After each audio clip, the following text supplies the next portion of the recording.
नमस्कार। Doctor B R Ambedkar university के second semester में जो नेक्स्ट टॉपिक है फर्स्ट यूनिट का वो है लिरिक। तो आज हम लिरिक की बात करते हैं। सबसे पहले ओरिजिन, मीनिंग और थीम देखते हैं। Historically the word lyric came from the Greek via the Latin word lyricus. तो हिस्टोरिकली ऐतिहासिक रूप से द वर्ड लिरिक, जो शब्द लिरिक है, केम फ्रॉम द ग्रीक, वो यूनानी भाषा से आया, via the Latin word lyrics, यानी जो लैटिन भाषा का शब्द है लिरिकस, उससे होते हुए। मीनिंग, जिसका के अर्थ होता है, लिरिकस का क्या अर्थ होता है, pertaining to the lyre. Pertaining का मतलब होता है संबंधित, टू द लायर, लायर से। और लायर क्या होता है, एक म्यूजिकल इंस्ट्रूमेंट होता है, एक वाद्य यंत्र होता है। तो उससे संबंधित जो गीत हैं या उसके साथ गाए जाने वाले गीत हैं वो लिरिक कहलाते हैं। The lyre was a stringed musical instrument. तो जो लायर था वो एक स्ट्रिंग माने जिसमें तार होते थे, ऐसा वाद्य यंत्र था, म्यूजिकल इंस्ट्रूमेंट था। यूज्ड, जिसका के प्रयोग किया जाता था इन क्लासिक टाइम्स, यानी शास्त्रीय समय में, टू एकम्पनी, संगति देने के लिए, सिंगिंग, गाने का, यानी लोग गाते जाते थे और लायर बजाते जाते थे। लिरिक पोइट्री देयरफॉर, इसलिए लिरिक पोइट्री वॉज ओरिजिनली, वो मूलतः थी लायर पोइट्री। तो जो लिरिक पोइट्री है वो लायर पोइट्री थी, यानी लायर के साथ गाई जाने वाली पोइट्री, कविता। और poetry sung to the accompaniment of the lyre, या फिर वो कविता जो कि लायर के साथ गाई जाती थी। रीड स्मिथ, ये एक क्रिटिक हैं जाने माने। तो गिव्स टू डिस्टिंक्ट, गिव्स यानी वो देते हैं, बताते हैं, टू, दो, डिस्टिंक्ट मीन्स खास, बट कनेक्टेड, लेकिन जुड़े हुए, meanings, earth, of the word lyric, lyric शब्द के। ही राइट्स, वो लिखते हैं, the term lyric has two distinct but connected meanings. तो जो टर्म यानी कि शब्द लिरिक है उसके दो खास लेकिन आपस में जुड़े हुए अर्थ हैं। पहला, poetry that is meant to be sung, poetry, कविता, that is meant to be sung, जिसको के गाया जाना है, दैट इज़ सॉन्ग पोइट्री, जिसका मतलब हुआ गाई जाने वाली कविता।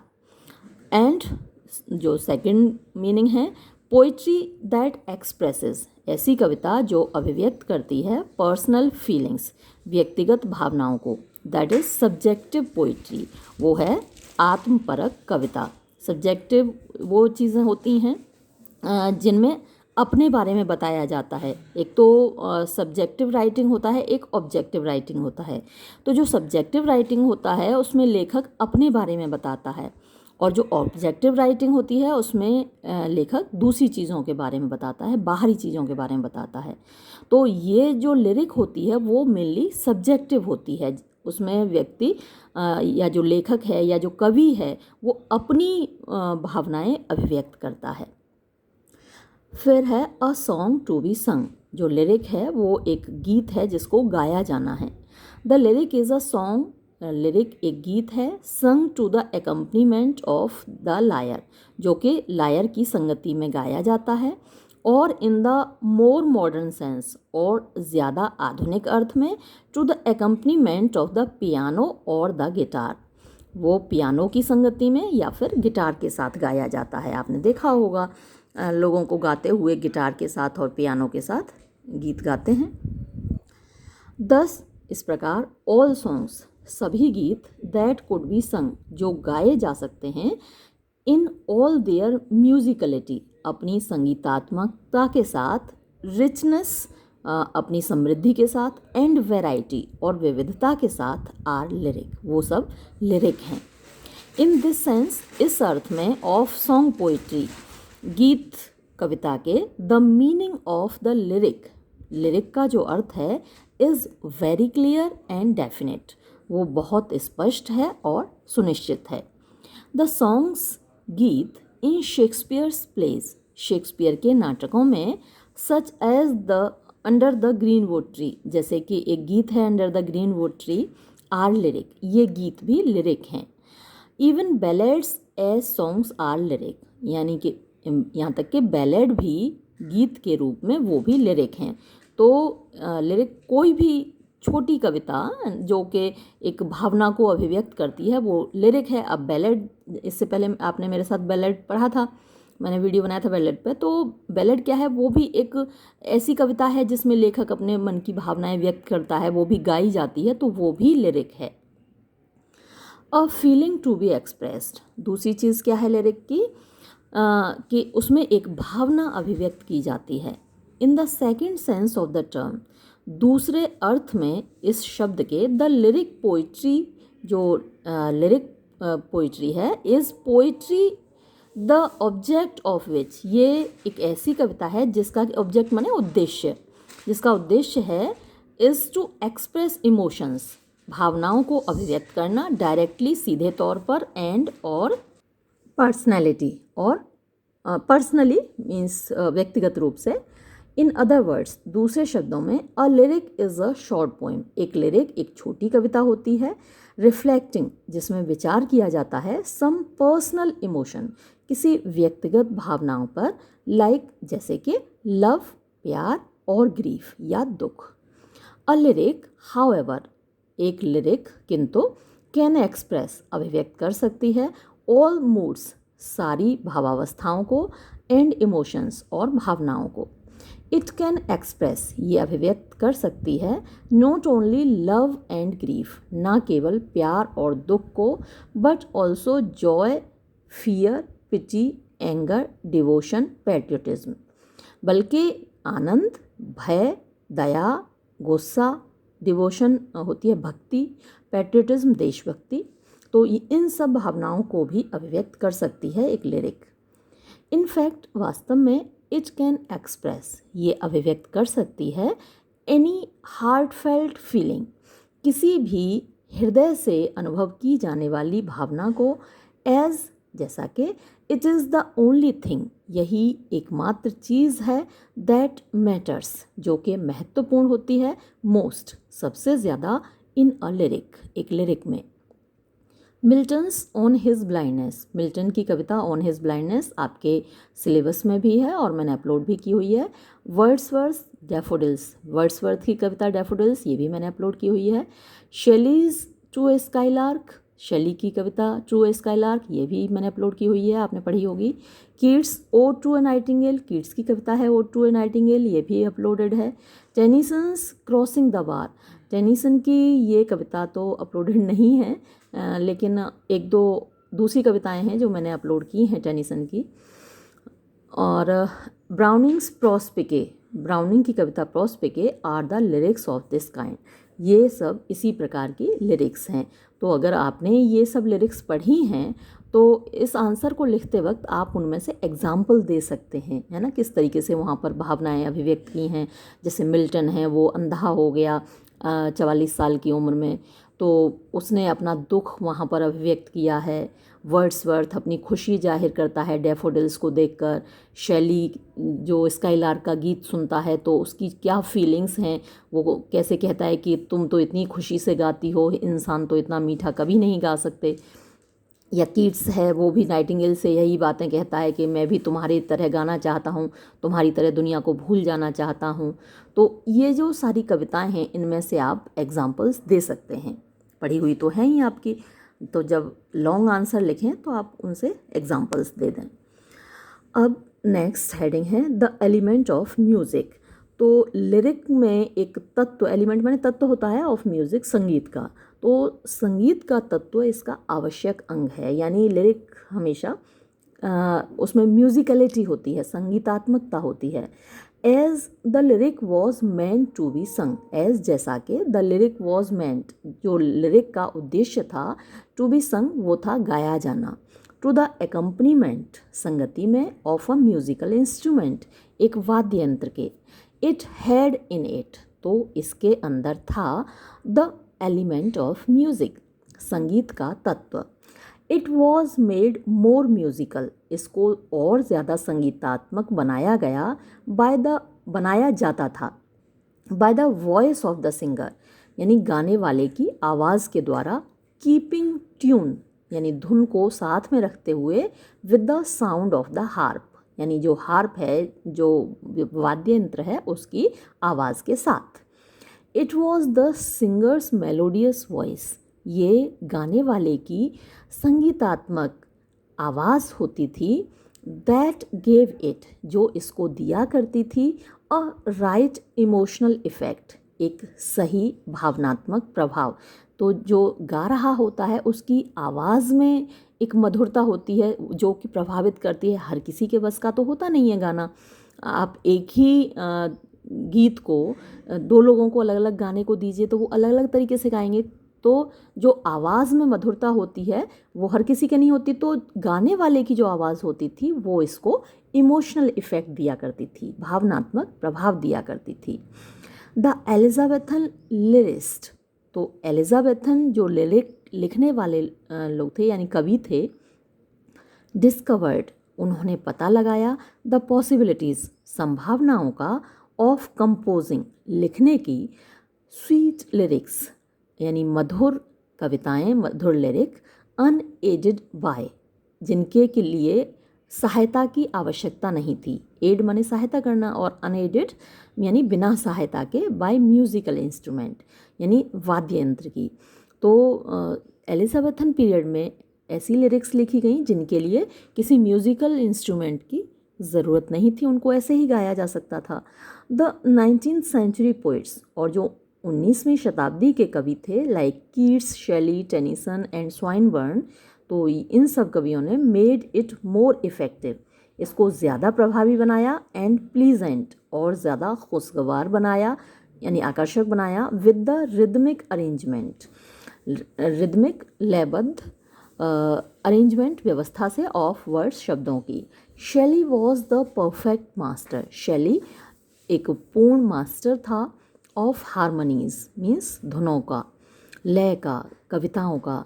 ही सेंग, वो गाया करता था, इन प्रोफ्यूज स्ट्रेन्स, प्रोफ्यूज मीन्स समृद्ध, मतलब खूबसूरत कह सकते हैं, स्ट्रेन्स धुनों में, लाइक अ स्काईलार्क, एक स्काईलार्क की तरह, पोरिंग फोर्थ, उड़ेलते हुए, इट्स सोल, अपनी आत्मा, with full throated ease, full मतलब भरे गले से, पूरे गले से, पंचम सुर में, फुल थ्रोटेड क्या होता है, पंचम सुर में जब गाते हैं पूरे गले से, ईज आसानी से। ही एक्सहेल्ड, वो गाया करता था, एक्सहेल होता है निकालना, इनहेल जब हम सांस अंदर खींचते हैं, एक्सहेल जब हम सांस बाहर निकालते हैं तो उसको एक्सहेल कहते हैं। तो ही एक्सहेल्ड लिरिकल वर्सेस, वो पैदा करता था, वो गाया करता था लिरिकल कविताएं, लाइक फ्लावर्स, जैसे कि फूल, रिलीजिंग, छोड़ रहे हों, फ्रेग्रेंस, खुशबू, इन द मॉर्निंग, सुबह के समय। इसके बाद नेक्स्ट हेडिंग है the structure of the lyric, lyric का स्ट्रक्चर। इनफैक्ट वास्तव में the lyric has no definite form, lyric की कोई निश्चित फॉर्म नहीं होती, उसका कोई निश्चित रूप नहीं होता।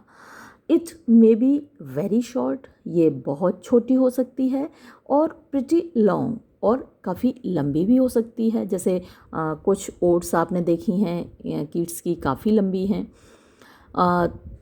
शेली की भी कोई छोटी तो नहीं है, ओड टू स्काईलार्क आपने मेरे साथ पढ़ी थी, वो भी कोई बहुत छोटी कविता नहीं थी, लेकिन कुछ कविताएं बहुत छोटी होती हैं। Depending on the nature of the poets mood, depending ये निर्भर होता है ऑन द नेचर, प्रकृति पर, ऑफ द पोइट्स मूड यानी कवि का मूड कैसा है, उसकी भावावस्था कैसी है। हाउएवर, लेकिन the mood being the thing, जो भावावस्था मुख्य चीज़ है, it can be divided into 3 distinct parts, इसको बांटा जा सकता है 3 सुनिश्चित भागों में। Corresponding to the mood, corresponding जो कि संबंधित होते हैं, टू द मूड्स, भावावस्था से, थ्रू विच, जिसमें से होकर, द पोइट पासेस, कवि गुजरता है। In the first part of the poem, कविता के पहले भाग में, विच जो कि ऑफ कोर्स वास्तव में इज होती है, इंट्रोडक्टरी मीन्स परिचयात्मक। द पोइट स्टेट्स, कवि कहता है, द ऑब्जेक्ट, उद्देश्य को, विच हैज़ बीन इंस्ट्रूमेंटल, जो कि इंस्ट्रूमेंटल मीन्स महत्वपूर्ण रहा है, इन इंस्पायरिंग, प्रेरणा देने में, हिम उसको, टू सिंग गाने की। इन द सेकेंड पार्ट, दूसरे भाग में, the poet sets his imagination rolling, the poet कवि सेट्स हिज इमेजिनेशन यानी अपनी कल्पना को रोलिंग माने आगे बढ़ाता है। ही टेक्स फुल लिबर्टी वो पूरी आज़ादी लेता है टू शेप यानी आकृति देने में हिज थॉटफुल इमोशंस अपनी विचारपूर्ण भावनाओं को into verbal images. Verbal means शब्दों की, इमेजेस होती हैं तस्वीरें, तो शब्दों की तस्वीरें वो गढ़ता है। उसके पास कोई कलर और ब्रश तो होता नहीं जिससे वो तस्वीरें बनाए, पिक्चर्स बनाए। वो क्या क्रिएट करता है? वर्बल इमेजेस यानी pictures that are made of words, शब्दों से बनाई गई तस्वीरें। ही इज़ एट वर्क वो काम करता है विद फुल इंटेंसिटी पूरी गहराई के साथ, पूरी ईमानदारी के साथ, ऑफ पैशन भावनाओं की, एंड इलोक्वेंस, इलोक्वेंस होती है बोलने की कला, शब्दों की कला। दिस पार्ट ये जो भाग है फॉर्म्स बनाता है द बल्क यानी मुख्य भाग और ट्रंक या फिर तना ऑफ द पोइम कविता का। तो जो जैसे पेड़ होता है तो उसका मुख्य भाग उसका तना होता है ना, सबसे ज़्यादा बल्की होता है, सबसे ज़्यादा मोटा होता है। तो ये जो पार्ट है ये मुख्य भाग होता है। इन द लास्ट पार्ट अंतिम भाग में which is almost the conclusion जो कि लगभग निष्कर्ष होता है। द पोएट कवि ग्रेजुअली धीरे धीरे रिटर्न्स लौटता है टू हिज इनिशियल मूड अपने प्रारंभिक भावावस्था में, लाइक अ डिस्चार्ज्ड क्लाउड जैसे कि एक बरसा हुआ बादल हो। डिस्चार्ज मतलब जिसमें से कि पानी निकल गया वैसा बादल हो। फिर नेक्स्ट हेडिंग है popularity of the lyric. Popularity लोकप्रियता को बोलते हैं। तो लिरिक की लोकप्रियता। The lyric had been, lyric थी, एंड इज स्टिल और अभी भी है, द मोस्ट पॉपुलर सबसे ज़्यादा लोकप्रिय, ऑन अकाउंट ऑफ की वजह से, किसकी वजह से? इट्स सिंप्लिसिटी अपनी सरलता, इलास्टिसिटी अपने लचीलेपन, फेलिसिटी अपने प्रवाह होता है ना एक आगे बढ़ने की कला, जो बहाव होता है प्रवाह उसको फेलिसिटी बोलते हैं। इंटेंसिटी गहराई को बोलते हैं। एंड वर्सैटिलिटी, वर्सैटिलिटी होती है बहुआयामी, जैसे एक ही बंदे में बहुत सारे काम करने की क्षमता होती है ना, एक व्यक्ति बहुत सारे काम करता है तो हम उसको कहते हैं वर्सैटाइल जीनियस है वो। तो ऐसे ही लिरिक में भी वर्सैटिलिटी होती है, यानी इसमें बहुत सारी भावनाओं को बहुत सारे तरीक़ों से अभिव्यक्त किया जा सकता है। इन वेरिटी, वेरिटी सच होता है, तो सच में it is an undying verse, ये एक अनडाइंग कभी न मरने वाली कविता है। It is as old as the human race, ये इतनी ही पुरानी है जितना कि इंसानों की प्रजाति है, क्योंकि इंसान जब से पैदा हुआ है कुछ ना कुछ वो गाता गुनगुनाता चला आया है। भले ही उसके पास भाषा नहीं थी, शब्द नहीं थे, लेकिन भावनाएं तो थी ना, और भावनाएं लिरिक को बनाती हैं। तो इसीलिए जो लिरिक है वो उतनी ही पुरानी है जितना कि मनुष्य की प्रजाति है। एंड और एज न्यू उतनी नई है, एज द न्यूएस्ट स्माइल और टीयर, जितना कि सबसे नई सबसे ताजगी भरी स्माइल मुस्कान और टीयर या फिर आंसू होता है। बच्चा पैदा होते ही रोता है ना, तो आंसू भी निकलते हैं और उसकी मुस्कान भी अपने आप में अद्वितीय होती है। तो ये इतनी नई भी है और इतनी पुरानी भी है।